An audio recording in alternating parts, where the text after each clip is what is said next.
دوستو حضرت فاطمہ رضی اللہ تعالی عنہ کی وفات کے بعد حضرت علی رضی اللہ تعالی عنہ نے 10 سال تک کسی سے شادی نہیں کی۔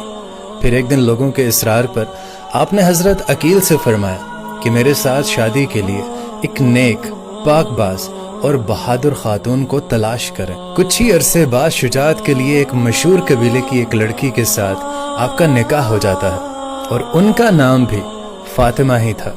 اللہ تعالیٰ نے امیر المؤمنین حضرت علی رضی اللہ تعالی عنہ کو ان میں سے 4 بیٹے عطا فرمائے اور چاروں کے چاروں بیٹے کربلا میں شہید ہوئے، اور ان 4 بیٹوں میں سے جو سب سے بڑا بیٹا تھا ان کا نام حضرت عباس رضی اللہ تعالی عنہ تھا، جو حضرت امام حسین کے ساتھ کربلا میں شہید ہوئے۔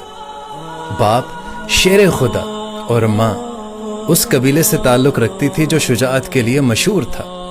حضرت عباس کی ولادت 4 شعبان کو 26 ہجری میں مدینہ میں ہوئی تھی۔ حضرت علی جب حضرت عباس رضی اللہ تعالیٰ عنہ کو اپنی گود میں بٹھاتے تھے تو ان کے آستان ہٹا کر ان کے بازو پر بوسہ دیتے تھے اور زارو قطار روتے چلے جاتے تھے۔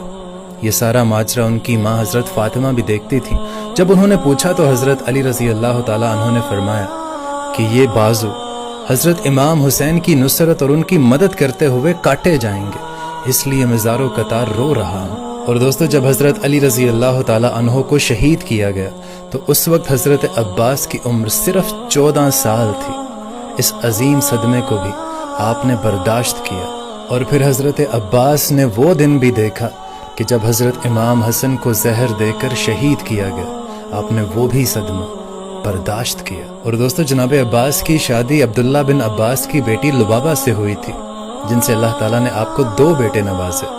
ایک کا نام عبید اللہ اور دوسرے بیٹے کا نام آپ نے فضل رکھا۔